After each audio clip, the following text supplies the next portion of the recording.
look, you bought that 16 and then it became a 40 that will soon become a 60. You just put one foot in front of the other and you just kept going and solving problems.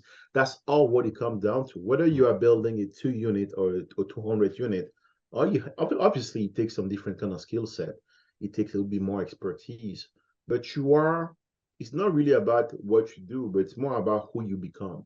Yeah. It's about your ability to be able to take some problems and to expand your ability, your zone of comfort, to be able to say, you know what, I used to solve $200 problems. I'm going to solve $20 million problems, and I'm going to become that person who's capable of doing so. It's all comes with the mindset.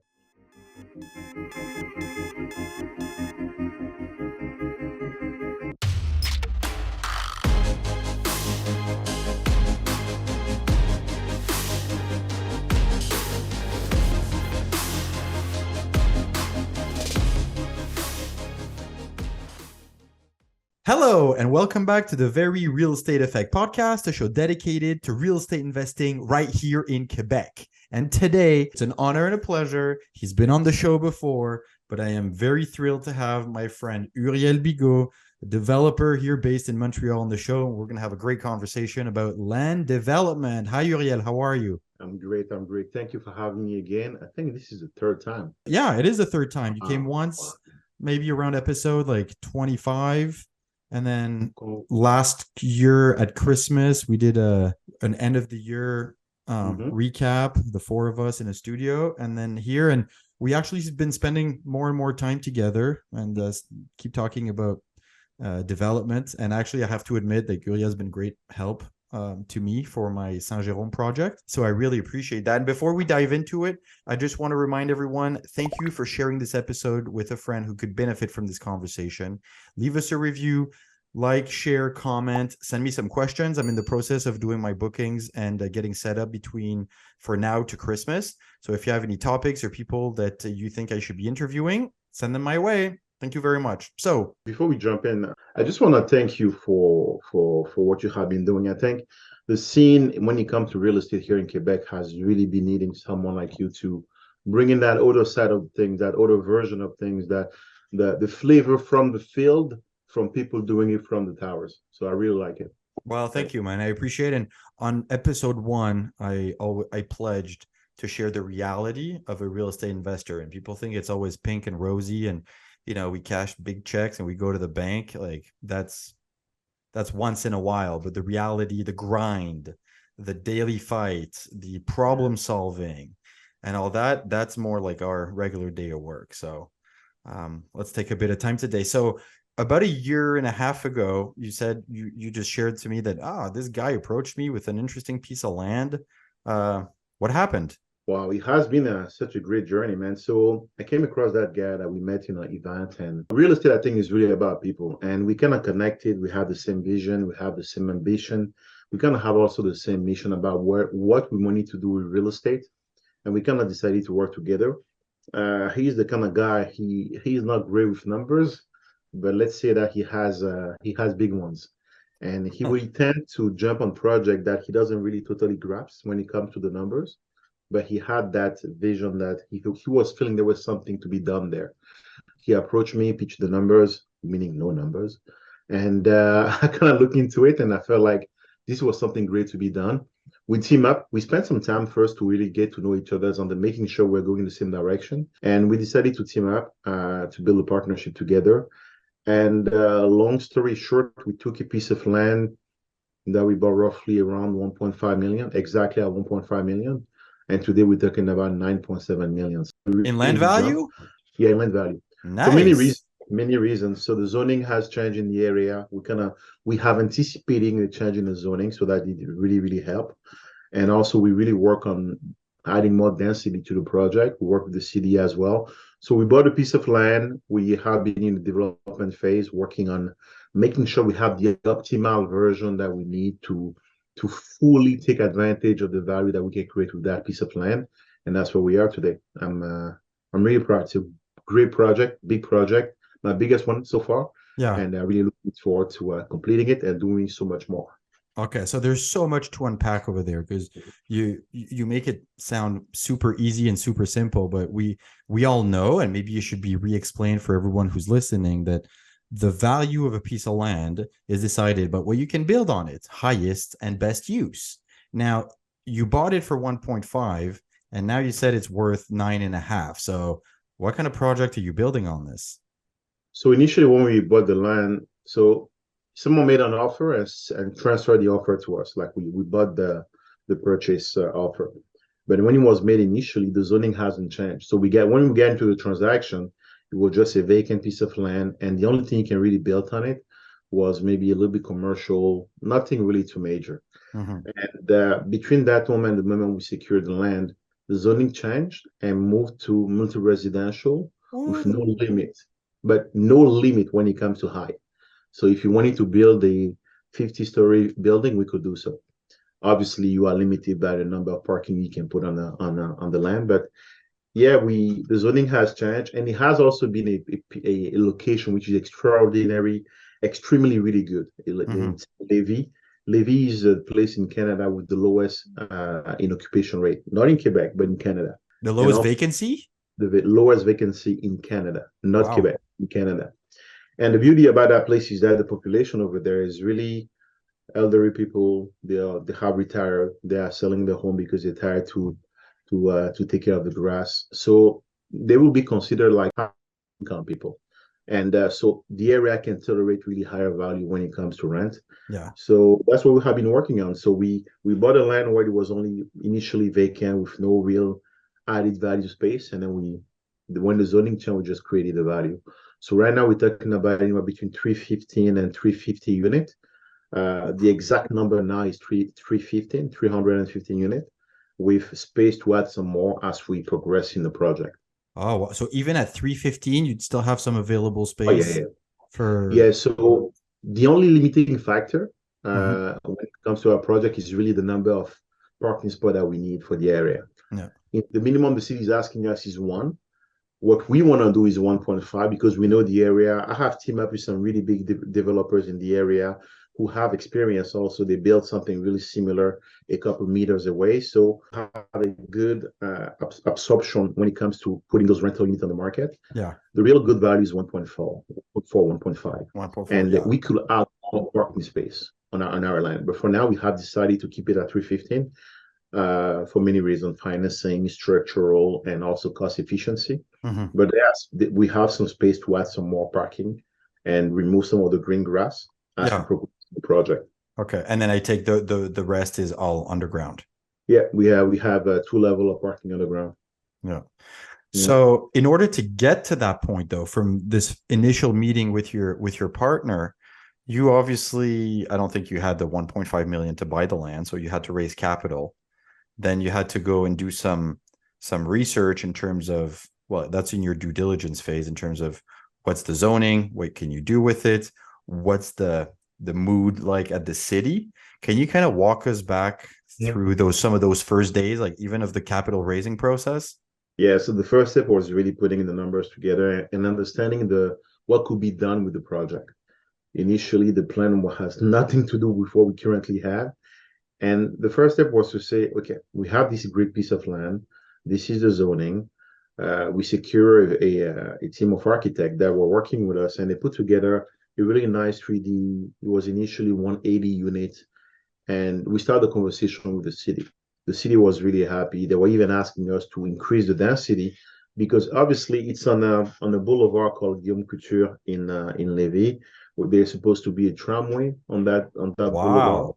And Okay. also, actually, there's a station which is supposed to be right in front of the building. Now, the tramway in Quebec is a complex subject. that Oh, that's the one that's been canceled. that's that one exactly. That one. Okay, I was like, That oh, I didn't one know it was back. Okay, sorry. exactly. You know what is back? The third link, the third link between Lévis and Quebec. The So bridge or the tunnel? yeah, No, they canceled that no, too. no, yeah. But what happened after they lost the CAQ lost the election Yeah. in Jean Talon? The prime minister realized that one of the reasons why they lost the election was because they kind of took away that project, which was one of their promises when they won the last election. So the day after they lost, he came back to the media and said, "This project is back on the table." So it's so not cost effective to be building this. at the Anyways, end of the day, come down. I'm sure they will match. They will run the numbers, but that will definitely be an upgrade for us because a third link will be, yeah. it won't be really far. So our piece of land is really close to the siège social de Desjardins. So it's like the headquarters of one of the biggest employer in Quebec named The second biggest Desjardins. after Hydro-Quebec. Exactly. Biggest And employer is Hydro-Quebec, then it's Desjardins, and you're like a kilometer away from their head office. exactly. And so those are all the things that kind of make us believe this was a good place to invest in. So those were the fundamentals that we look into first. Mm-hmm. Second, we went to the city, had a conversation with the city, and the city was really into maybe you guys should densify this project. Maybe you should put a little bit more units. So we like it, it's good looking. And but I'm sure you have seen that shift, huh? A couple of years ago, city were more reluctant to have to authorize you to do more and more and more and more. Today, they understand the challenges that we have with the housing crisis, the lack of unit for everybody. Plus, on top of that, you add immigration as well. So there is a need to build, and a lot. So cities now are kind of taking that shift and understanding that they have to create the condition for developers to build more. And not only because they're going to make money out of the taxi, but also because it's a need of the population. Mm-hmm. We need housing. If you can't provide housing to your population, what are you doing, right? Yeah, and sorry to jump in, but the cities have also realized that they're part of the problem and they're part of the solution. When it takes a year and a half to get a building permit, they're delaying the process. So one, they need to add more, they need to densify what they already have, and they need to speed up the process at which all of this happens. One example that strikes me, I read it last time, it was, I think, Groupe Cousteau in Sherbrooke, and they finally got the project approved after 14 revisions. And the city was all proud. Yes, we drive the project to the right direction. Now it's approved. We are proud of it. And my first reaction was, how many developers can sustain doing 14 revision, waiting 3 years, 4 years, 5 years before getting the project approved? That should be something we should be ashamed of as a society. Because I strongly believe that we are the solution. And then that being said, I think 2 days ago I saw an article in La Presse from CMHC. Mm-hmm.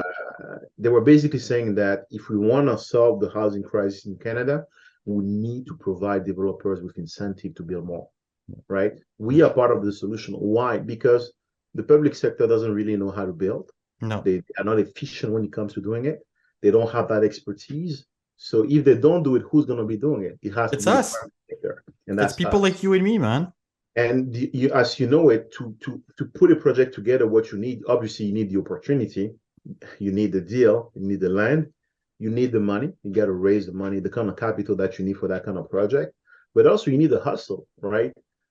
Money, hustle, H, and the deal. You know where I'm going with this. Yeah. So that's what it comes down to, and we need to have solutions where we're able to provide a great return on those capital. If we don't, there's not going to be any project. Mm-hmm. So that's where I think cities are coming along. They are allowing people to do more, to put more units, to put more floors. All that together, those were the conversation we had with the city.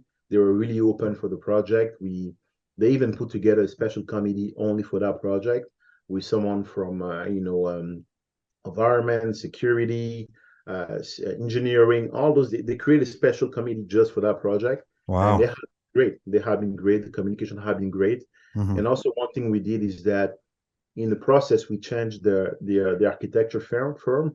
And we ended up hiring an architecture firm which has done many projects on the same boulevard in the same city. So that also helped, those relationships are gold. And it's all what it comes down to. When you are doing development, it's about having the right players around you, those who have the connection, those who know the local law, those who have already done project in the area and knows what kind of issue you can have, right? Yeah. So that's where we build a team, secure the architect, secure the GC as well, who's working on us on putting all the plans together. Obviously, we also went to Altus, who is one of the two biggest evaluation for appraisal firm in Canada. They're working with us to put together numbers, and once all that is ready, we can move to our financing. So that's what happened. Honestly, we secured the land. raised the money. So we put together some qualified investors. For that project, we raised 2 million. The land was 1.5. We needed a little bit more money for the soft cost. Yeah. Move the project along, put together the 3D, put together also the preliminary plan, and that's what we are now. We are about to go to submit everything for the permit. So now you're about to go to permit at the city. Yeah. So we are still working on all the plans, and the next step will be to finalize the plan, go to the city to ask for the permit.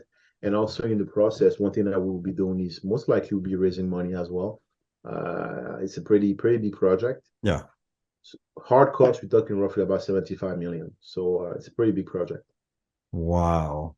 Yeah. So I love talking about this stuff. I feel like we're in a movie, but we're actually playing a role in that movie. And even a couple of years ago, you and I, we may not have thought we'd be doing projects this size now.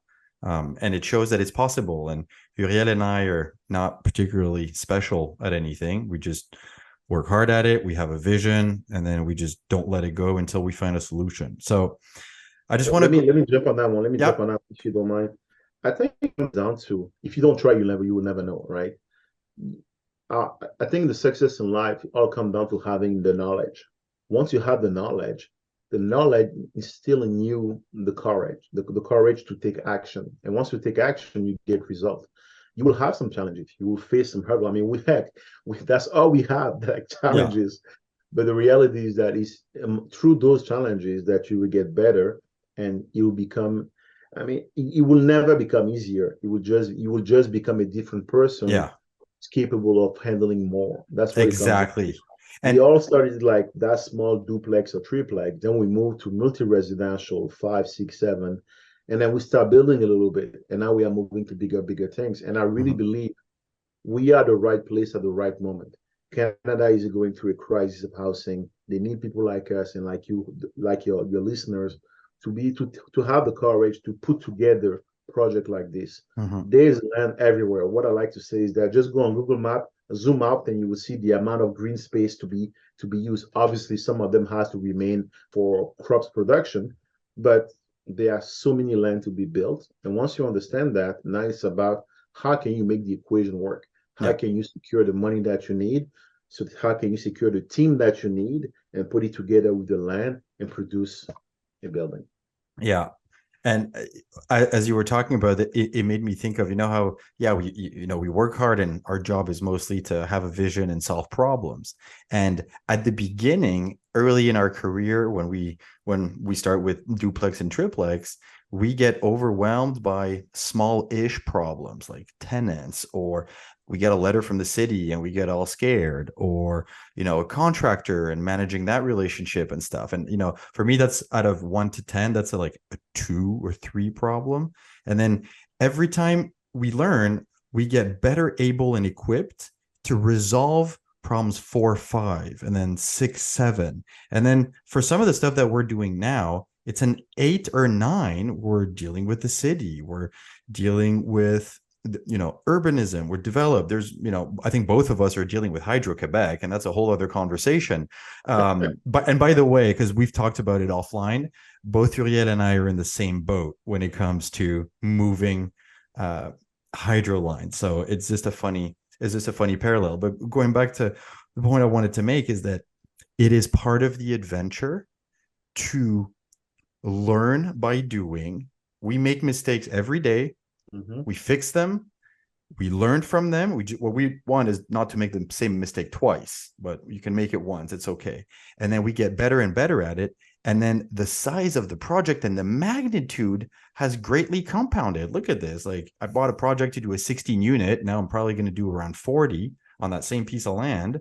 And then you're doing a 315. I mean, literally, like 3 years ago, someone would have told me this, I would have said, get out of here.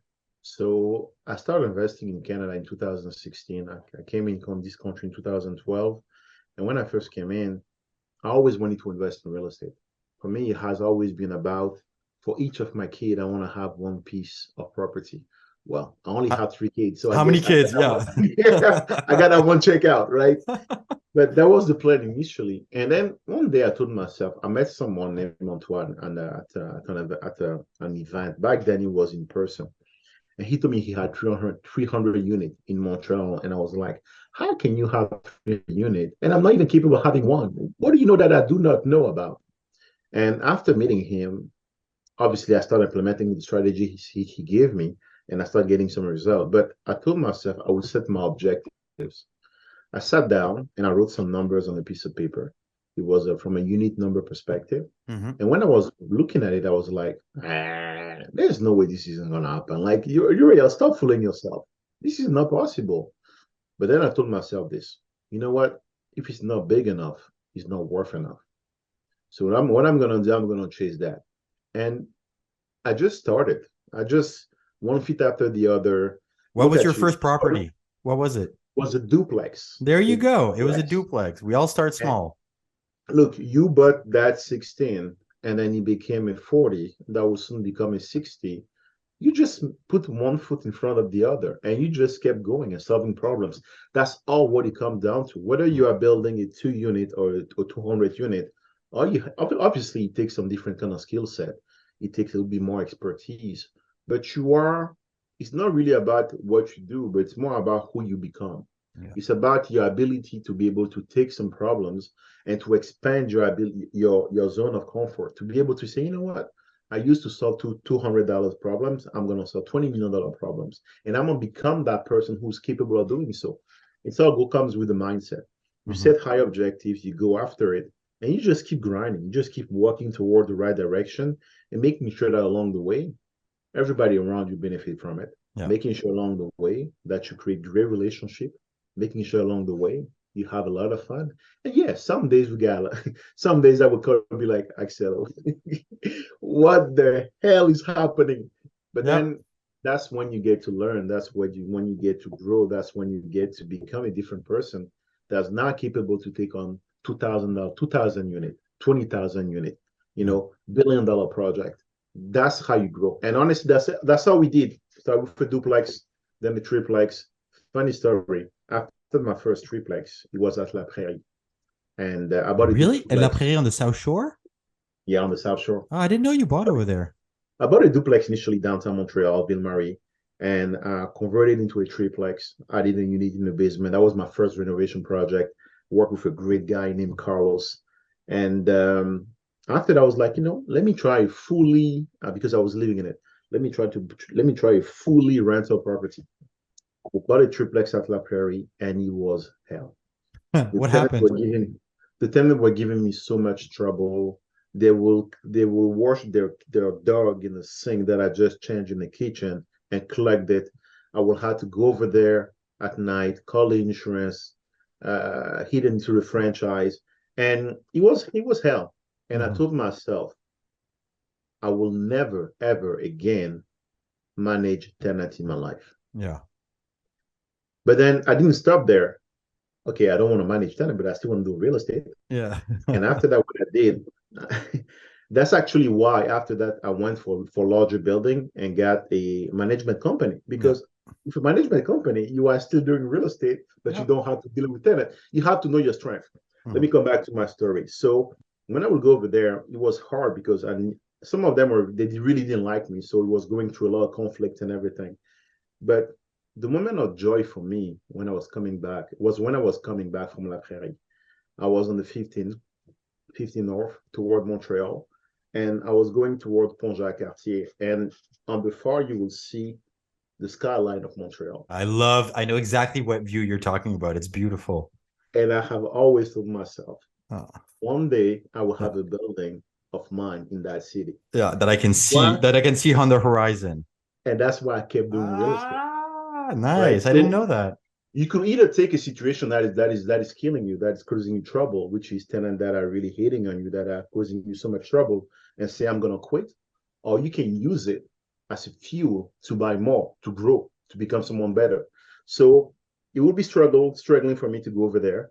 But there was such a joy when I was coming back, just to look at the skyline, the green of the Jardin from far, to the Canadien from far. And I was like, there was a little voice inside. One day I'm going to build a building as big as those one, and it's going to be right there in the middle. So that's kind of the driving factor that has been kept me going through all those struggles, through all those tribulations. And here we are. It's just really about putting one feet after the other one, and a couple tricks, a couple shortcuts. Yeah. Those shortcuts are, you need to go get the knowledge.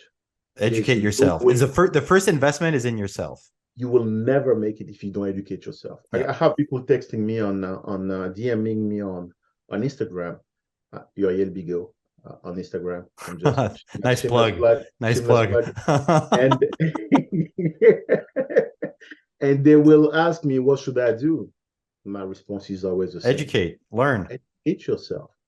Like, nobody will expect you to be able to practice an open heart surgery if you don't have any education. So why do you expect yourself to be able to go through something you have never done before, which most likely is your biggest purchase of your life, without education? That's the first shortcut. It takes longer, but it's the best shortcut you will take. Second shortcut, have people around you that have the same vision, that have the same drive, that have the same ambition. Community. A couple of days ago, you and me were on your island at Cayo. I like it. It's my island. Okay.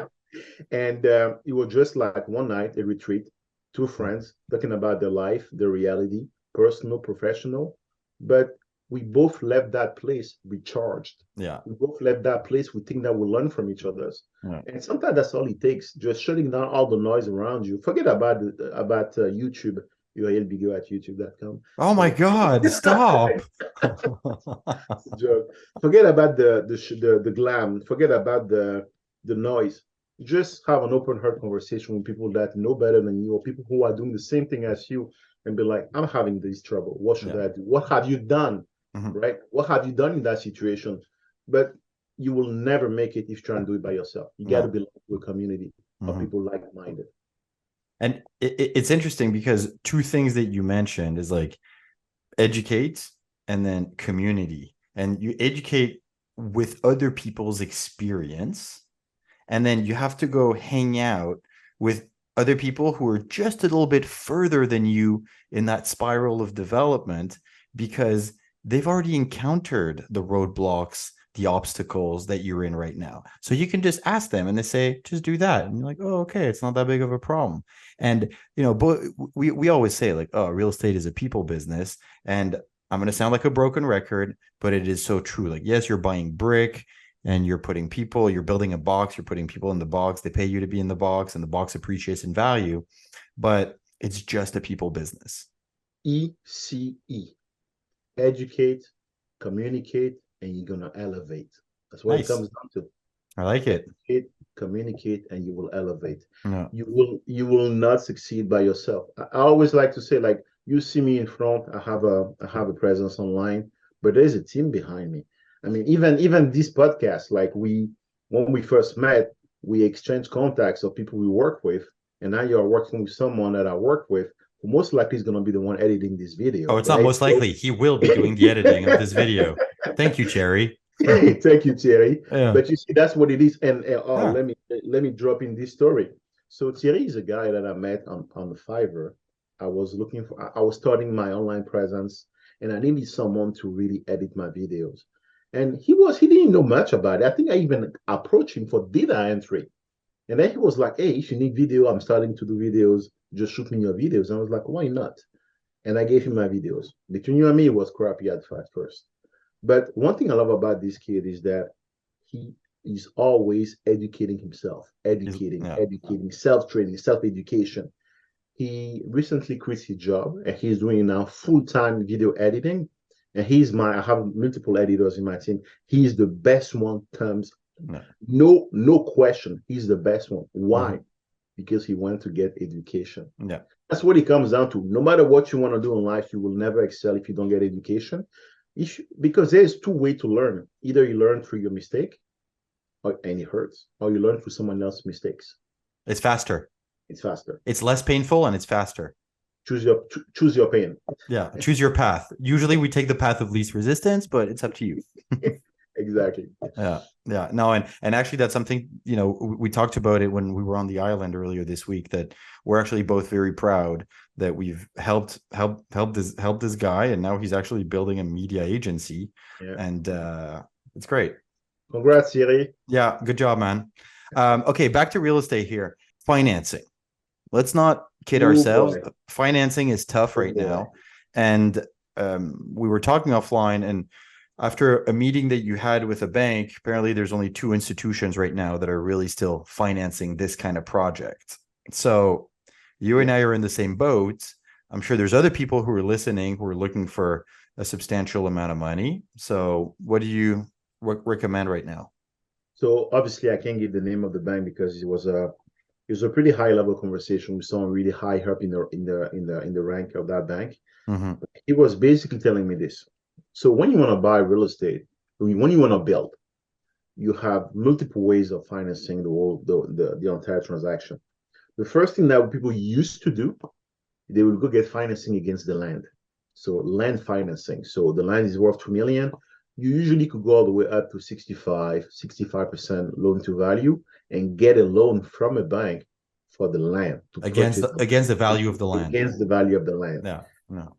There's almost no bank anymore who's doing that. No. They just got out of it. Second, what you will usually do, you will go get a bridge, construction bridge, which is the bank is giving you money to build because they know once the building is stabilized, is fully operational, is fully rented, the long-term financing that you put on that building will come and pay back for that, bridge, which is basically a bridge between when you start and when you finish the project. Yeah, the bridge is the loan that you get for a fairly short period of time to pay for the construction, with the principle that the value of what you're building is going to be higher than the amount that you've borrowed. So then you can stabilize. So you rent it and the building is performing. You pay back your original loan with your long-term financing. Exactly. And usually it's 75% loan to value of whatever it's costing you to put that together. There are very few banks who are doing that now. There are only two banks that will do that now. And they will only do it if you are extremely strong financially. And why? Because when you build building like this, especially in the last years, there's two major risks in real estate development. There are plenty of them, but there are two major risks. The first one is construction cost. During COVID, they have exploded. Yeah. 10, 15, 20%. Good news, because of the constraint on the rate, there are less and less people building, and therefore their books are less and less empty, and therefore the prices are dropping. We have seen it. It's really significant. The prices are dropping. However, the banks are still concerned that you might go over your construction budget, and they will not pay for the difference. So you have to be able to demonstrate that you can inject enough money to cover those extra. That's the first challenge. The second challenge is that the rate has been fluctuating extremely. So yesterday, the CMB for the rate that we use most of the time when it comes to construction jumped by 18 points. 18 points. On a $1 million project, that's not much. But on a 20, 30, $40 million project, that you secure financing, let's say at 4%, and then by the time you are done with your project and you want to come and refinance, the rate is at 4.5. You have to buy back that rate. And we're talking about sometimes 2, 3, 4 million. So unless you can demonstrate that you have that kind of money, and I'm not talking about net worth, I'm talking about liquidity, injectable, quick. And actually, they will most likely even ask you to deposit that money in their account so that they can be secure about it. Really? Yeah, of course. Oh man, I didn't know that. So unless you can prove it, you will not get that loan because the risk is too high, right? So because of that, very few banks now are even willing to do a bridge. 99% of the financing now, even on small project. I'm finishing my third eightplex in Sherbrooke. We secure 1.5 million loan. It was a MLI Select loan. 99% of the loan now, 99% of the loans when it comes to construction are MLI Select projects. Why? Because it's backed by CMHC, so therefore the banks are more comfortable doing it. And even then, they will ask you for a lot of warranty. Why? Because the market is so uncertain. When you are building an eightplex, it's easy. By the moment they give you the money and the moment you are done, you're talking about roughly 6 months. But when you're building a 10 floor building like mine, we're talking about basically 20 months of construction. So they have no clue what will happen between now and those 20 months. So therefore, they are more insecure, which we can understand. Mm-hmm. But that's the challenge, because of that, there are so many more people who are no longer building, right? So that's where the crisis is the crisis will get worse. And at the same time, it's also a good thing for us in the sense that, let me explain here. When I started my project, the rental value was around 1.6, 1.7 when it comes per square foot for rental. Now we at 1.8, 1.9. Mm-hmm. Because And by the obviously time you finish, you'll be at 210. less unit mean more demand than the offer, and the consequence in any open market is increasing value. Yeah. So that's where we are. So very few banks want to do it now. So you have to be able to demonstrate that you're extremely solid. You need to demonstrate that you have liquidity, and you need to have really. They will finance the project and the developer. So the project means that your numbers must make sense, and if you want your number to make sense, don't write them on a piece of paper in an Excel sheet. Go get the big boys, Altus, CRB, get them to put together the project, get a consultant in construction costs, get all that together stamped, build a case, and then go sell it. Because that's what you have to do now. You have to go sell the project, and really hard. First step. Second step, the developers have to be solid. What we choose to do is that the biggest project I have done before that one was a 32 unit. It was 4x8 plex. So it's quite a big jump. I think it's what they call it 10x. Exactly. Good job, man. Good job.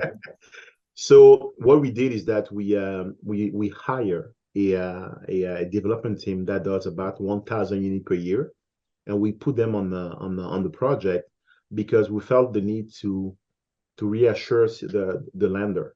It will be extremely hard for you to go in front of a bank and tell them, I have never built more than 32 units, and now I want to build 320 units. It's the same thing. It's the same thing, but it's all about optics. And the way we want to manage the optics is make sure that we bring in that consulting, we bring in house that knowledge, that expertise. We just said it. You can either make your own mistakes or learn from someone else's mistakes. So you have to be willing to give a little bit to somebody else that credibility, have more experience than you, to secure what you want. Because at the end of the day, 50% of a billion is better than 100% of a million. Of nothing. Nothing. No, but sometimes I remind people, like, would you rather have 50% of something or 100% of nothing? It's that simple. And in your case, it's 50% of 320 units or something like that. I'm still keeping the 100 for 100%. Yeah. They are consulting firms, so yeah, obviously that come at a cost. It's an investment. Yeah. So we are making an investment to secure them and to have them work with us. But yeah, when it comes to the unit themselves, it's 100%. Yeah. Good stuff, man. Well, I almost want to have you back 6 months or a year from now, so we can be talking about, okay, now we have the permit, we're almost finished the financing and all this. And actually, and that's something that we discussed earlier this week, is that both of us are going to be holding a shovel in the ground ceremony. Absolutely. And I can't wait. I can't wait. Through so much struggle. Yeah. I mean, they are life experience. You learn so much in the process. So every 2 weeks, I'm in Quebec, right? So jump on the train, jump in a car, go over there, meet people, shake hands, create relationship.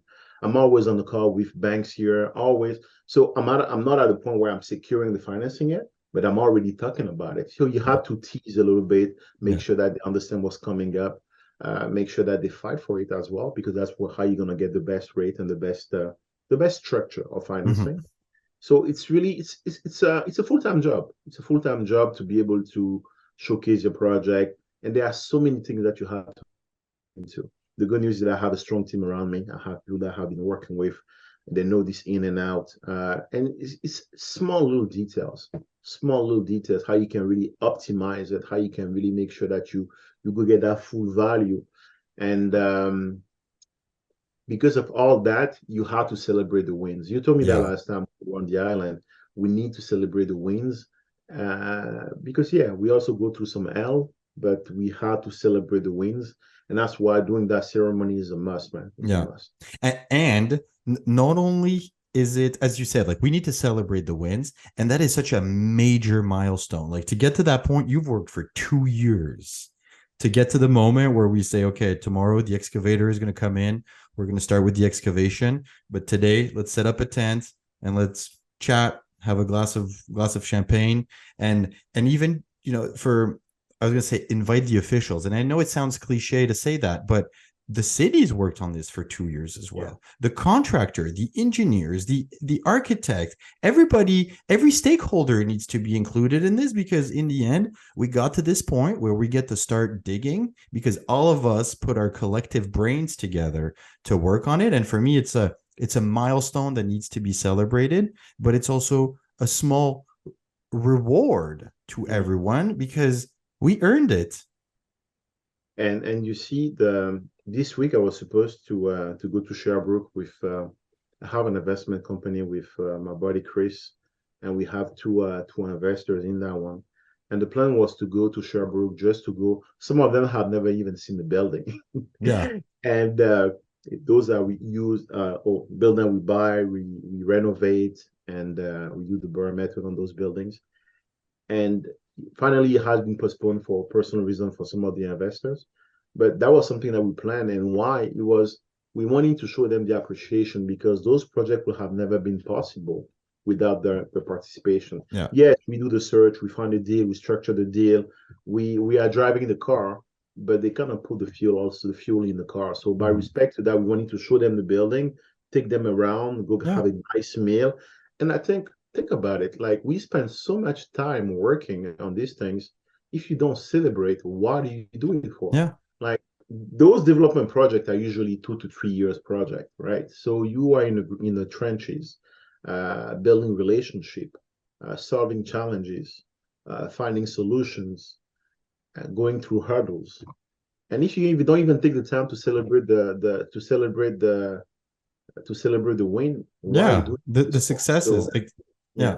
So you have to even, I think that's also a good way to create some more momentum to make sure everybody sees the vision, because especially when you have investors, they are usually not involved in those meetings. No. They only get the internal notes, they only get the plan, they only get the highlights. But you want them to see the value that you bring on a daily basis, not because they don't trust you, but because you want them to be more involved. Because it's through that involvement that they will have that transformation. That it's never about what you do, it's about who you become. And having them involved in that process, even if it's by proxy, help them go through that transformation as well, because they need to have that investor mindset, right? And they have to go through it. So that's why. Yeah. And I'll finish with this because it made me think of it, but and also to have the local and the social buy-in of people around, like invite people from City Hall, invite the neighbors, let them know, show them the project. Here's what we're going to build. Here's what we're doing. Here's what's going to be next to you. Anyways, so important. Uriel, I could keep going for quite a while because for us, this is just gravy and fun. And this is what we do when we're not recording podcasts. Like literally, we just talk about exactly that. Exactly the same thing. Exactly the same thing. So, last words of wisdom, my friend. I will say this. Whether you do a 20 unit or a 200 unit, it's basically the same thing. Yeah. It's basically the same thing. I'm all about starting small, but then growing big. I started with a duplex, then I did a triplex, then I did a fourplex, then I did a 9, and so on and so on and so on. But I think that you have to start something manageable in your ability. Once you have done it, don't hesitate to go bigger and bigger and bigger. Because think about it, we're going to spend 1 or 2 years developing this project, and then they're going to come out of the ground. And then in the parallel, we have already started other project, and they'll come then out of the ground. So challenge yourself. Put yourself in a situation where you are forced to learn to grow. Yeah.